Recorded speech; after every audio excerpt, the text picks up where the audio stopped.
Congratulations! You've connected with the Pulpit Perspectives podcast. Join Reverend Doctor Kent Lundy as he connects with pastors where they preach, literally at the pulpit of their church. It's a point of view with purpose and personality that informs and inspires with real-life stories from great preachers you need to know. Your host is Reverend Doctor Kent Lundy.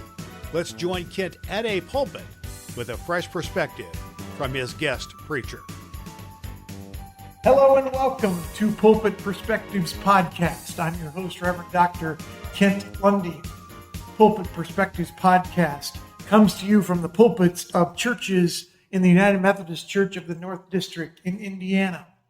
Today, I am standing near the pulpit at Syracuse Calvary United Methodist Church with their pastor, Paul Burris. Paul, welcome to Pulpit Perspectives podcast. Thank you, Ken. It's good to be here. Well, it's good to have you. So how long have you been pastor of Syracuse Calvary United Methodist Church? I just finished my second year on July 1st, and I'll start my third year. Okay. Wonderful. All right. So what are you celebrating? In the church? Church, personally? What are you celebrating? Well, right now we're going through quite a season these past 2 years. And I believe we're starting to find ourselves and figure out a way into the future with the congregation. We recently started a praise band in January, and we've got 9 folks that are there. And the exciting thing that for me, praise-wise, is that 7 of the 9 people in the praise band were not a part of this church when I got here. Okay. So it's exciting to see all the new faces and stuff, and we have some new families come in and be a part of that. And all of that came out of a prayer initiative that we did. And Dwight Judy, a member of our church, has been helping us work through this prayer initiative. We're in phase 2 now, but last year in phase 1, one of the things that came up was the possibility of a praise band. And so it's exciting to see some fruition come out of that particular prayer initiative. And the congregation is hesitantly excited about the possibilities of what this praise band means, but you can see it in their faces. They're excited that there's something new going on at the church. So excellent. All right. I'm a huge Dwight Judy fan, so he has helped me personally along the way. So yeah, good for you. He's been a blessing to us here at Syracuse Calvary. So. Absolutely. That's good to know. That's a lot to celebrate. Good for you. So who nurtured your call to ministry? Oh, that's a long story, Kent. Okay. I lived out in Colorado, and my father's a retired Methodist pastor, lives over in Fort Wayne. And so I grew up in the church, but as soon as I graduated from high school, I moved out to Colorado and got as far away from the church as possible. I imagine if that's how you'd want to look at it. But I didn't go back into church for 8 years. And once I got back into the church, I began to realize, well, actually, the reason I got back into church is because I began to realize that I was missing something in my life that I wasn't sure what it was. But then I began to realize that it was the connections that I had in the church as a youngster. And so once I got back into church, I started feeling some nudges and tuggings, and called my father up, who's the one who really nurtured me into it, and began exploring going into ministry. And when I was 32, I understood my call. When I was 33, I accepted my call into the ministry 32 years ago. So my father is probably the single most important role model I've had in my life that led me into the ministry. So, and what a gift he is. Yes. Yes. All right. So what do you do for fun? Oh, I'm an old hiker, backpacker, camper. We have a place out in Fort Collins, Colorado. I go out there every year. My wife and I do, and so I've explored every inch of Colorado. Lived out there 15 years, and go out there for 2 weeks every year, and like to explore the mountains. Know just about every inch of Colorado. I also have some family down in Tennessee, and I go down there every year for a couple weeks and do some hiking. And recently, my biggest exciting thing is for the last 8 years, 7 of the last 8 years, COVID kind of shot things down 1 year. But some friends of mine from high school, I go down to meet in Gatlinburg, and we've hiked Mount LeConte for the last I took my 7th trip up to the top of Mount LeConte. So I still like to hike. I like to get out in nature and travel the United States and see new things. And so that's really where I'm at. I just love to travel. We've got a daughter out in Colorado Springs and a son down in Nashville, Tennessee, and I've got my oldest living with me. But at home, we live the parsonage, a beautiful parsonage out on the Camelot Lake, and I pretty much in the summertime live out in the back. And, Yes. and fish and just sit and stare at the water and talk to God a lot. So, so I learned a long time ago that the importance of respite and taking my time off and taking care of myself. Good for you. And so we do a lot of just getting away from the church and getting away from all the responsibilities that can gobble you up in ministry and stuff. So I find plenty of time to do that. So Good for you, as you should, as all of us should. Yeah. So what is your go-to Bible verse? For I know the plans I have for you. I keep being reminded that God has plans for me, even in the midst of what seems like chaos and stuff. I trust that God has a plan for me. It's not always been easy, but the older I get, well, anyway, the older I get, the more I begin to realize that it's really up to God, and I just need to release myself to Him and just say, yes, Lord, whatever is ahead. And it helps me to process the moments that I face. But that's where I'm at. Jeremiah. Those plans, yes, to be able to just lean into that and to say, okay, here I am, Lord. Yes. Your agenda, not mine. Yeah, and that's always hard to do because we always want our agenda and stuff. And but it's carried me through some rather challenging times. These past couple of years have probably been the most challenging I've had in my 32 years of ministry. And so it's been important to be able to lean on those verses, and also to be able to, like I say, living out on Camelot, I've got a place where I can just walk out back and just say, okay, Lord, speak to me. And then God allows me to speak to Him too. It's a two-way line. And it's freeing though to know that I can say whatever is on my mind, because a lot of folks are over my years of ministry, I've realized a lot of folks are afraid to say things to God because they're afraid that God might be offended or God might be hurt by the way we feel about certain situations. But I've grown to just really lean on God and say, Lord, this really stinks, and I just need your guidance and your help. And then I have to learn to sit and listen to what God's plans might be for any given situation. Well, I mean, my mind goes to all the Psalms of lament, right? I mean, the psalmist did all that fist shaking at God. I mean, that's a holy thing. It is, and it's real. And I've learned that when you try to bottle up and hide it, that things will only get worse because you just can't process it on your own. And so I've just learned to just kind of talk. I'm a talker first, and then I listen, but at least I've learned to listen, and I think that's probably the biggest growth I've had in my life. Learn to listen. Yes. That might be a Lenten sermon series someplace in there. Learn to listen. Wow. Well, I've been trying to tell my congregations that for a number of years now, that we have to listen, and then trust. Right. It's one thing to listen, but if you don't trust, it's doesn't do any good to listen. Yeah. Okay. So who or what keeps you humble? My wife. Okay. Say more. My wife. Well, basically, she. I won't say she questions what I do, but she's curious. She's curious about the aspects of my ministry, and she's also invested 100% in what I do. But it doesn't take away from the fact that sometimes things are just overwhelmingly challenging, and she will call it like it is at times and say, it's okay to be frustrated, and let's be frustrated together. Let's work through this and try to process. And so the two of us, it humbles me that God would have brought someone. This is my second marriage, and it humbles me that God has brought someone into my life that is so invested in me and so invested in the church. She is a huge part of my ministry, And so that's what I mean by humbling. I know I'm not in it by myself, and it brings me back down to earth to realize that there's two of us in this, and so it allows the two of us to try to process how we're going to move forward in whatever situation we find ourselves in. And I hear in that the gift of that humility that you're accepting.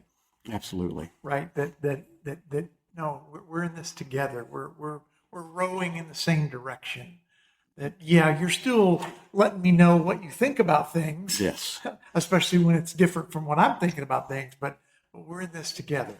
Exactly. In this together, and it's okay for us to share our frustrations about life and ministry, and just realizing that things may not change right off the bat, and they may not change ever, but that we're here together to try to process what that means and how we move forward in the reality that we find ourselves in. What a gift. Yes. All right. Well, if you only had one preacher to listen to the rest of your life, who would that one preacher be? It's the one that's been preaching to me all my life, is my father. Okay. And I mean it seriously. Yeah. Every church I've been to, I've always invited him because I want other folks to hear what I already know. The wisdom that comes out of this person is what's guided me. And and like I say, I've heard him preach all my life because as a child he preached to me, and that's how we kids feel about it. You're preaching to me, but in reality, what he was doing was teaching me some life lessons and how God works through that. But I could listen to my father preach time and time again, and I just absolutely love his advice and love the way the Lord speaks through him and to other people. So, okay, Papa Burris. Yes. Okay, got it. So who are you, Mary or Martha? Oh my goodness. Sometimes both. Sometimes I'm just so busy running around doing things to prepare myself for things. Sunday mornings, I need to sit back and listen more. But I spend most of my time trying to prepare for the Lord to come into the lives of the folks that come into the sanctuary. When I know that I need to, sometimes I do, I go down and sit in my office, close the door for 5 or 10 minutes and just try to get away from everything. Because as a pastor, there's a lot of people vying for your time. And I'm not always saying wisdom either. Yeah. Sometimes it's just for your time. Yeah. And so I'd say both, a little bit of both. It depends on the situation. Yeah. Which, a little bit of a trick question there, but Yes. I agree that there are times to be Mary and just sit and be still, and then there's times to say, well, wait a minute. No, we got to work out our own salvation here, folks. And there's things to be done, Right. And it's not going to get done on its own, Right. And so, probably more so Martha, but like I say, living out in Camelot and having that back space out there has allowed me to be Mary a lot more than I've had an opportunity to do in a long time, to be able to just kind of sit and say, okay, Lord, and sometimes I just sit for hours and just stare out and listen to whatever God wants me to listen to. Okay. All right. So pretend with me for a moment that you're going to go axe throwing. All right. Right. So you're going axe throwing. Who from the Bible are you taking to go axe throwing with you? Probably David. He's got a pretty good slingshot move. I think I'd let him try to do that. But now David's always been one of those characters that I can relate to because he's shown all different sides of human nature. But his ability at the end, and I'd like to think I've come somewhat full circle in that end, his ability in the end to realize that God is in control just kind of humbles me too, to think that, we can come from different backgrounds. We can come from messed up backgrounds. We can be screwed up and have done all kinds of things, but God is still working with us and still going to make something out of our lives, whether we fight him or not sometimes. And so I've just learned to kind of let go and let God be in control as much as I can. Okay. So in the moment of throwing axes with David, You mentioned his aim with the slingshot. Yes. So what advice do you think he would give you? That imagine you're there. I don't know what they call it, the axe throwing alley. You're there. What is the key to good axe throwing according to David? Using your imagination, you think? First off, know where your target is. Okay, that's good. Yeah, where am I aiming? Okay, Right. yeah. And then the second thing comes to mind to me. I've thrown darts over the years. Is to know when to release that. The that axe. release.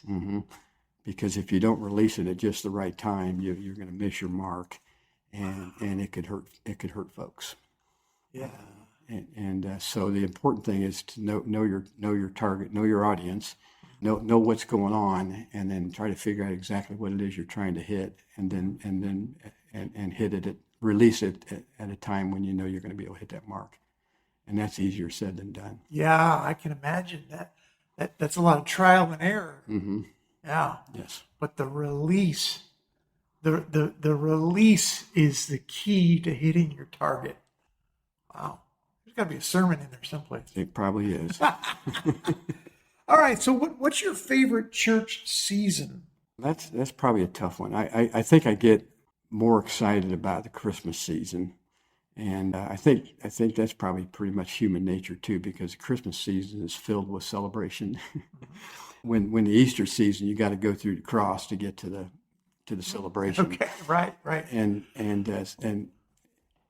sometimes I'd rather just not go through the cross. I'd rather get to the celebration, and that's what Christmas is. It's a celebration of new life. It's a celebration of someone coming into your life that can bring joy and happiness. And it reminds me of when my kids were born, knowing that, wow, this is something new. This is something to treasure. This is something to try to. This is something that is part of you, and then trying to figure out what to do with it. Because then after the Christmas season, then you got to figure out what to do with this new life that's been introduced. Right. And that's probably the biggest challenge I think we all face in life, is saying, okay, well, Jesus is here. Now what do we do? And what do we do with this Jesus? It's not all about cuddles. And because I remember the first few weeks with both my child going, wow, I didn't expect this part. or I forgot that this is part of what that is. So, yeah. But I think Christmas, because there's just an excitement about the congregation every year. It just seems to reinvent people's understanding of who they are and where Jesus fits in their life, and just the excitement that comes around Christmas time. And I'm sitting here thinking that there's a juxtaposition here of Christmas at Calvary.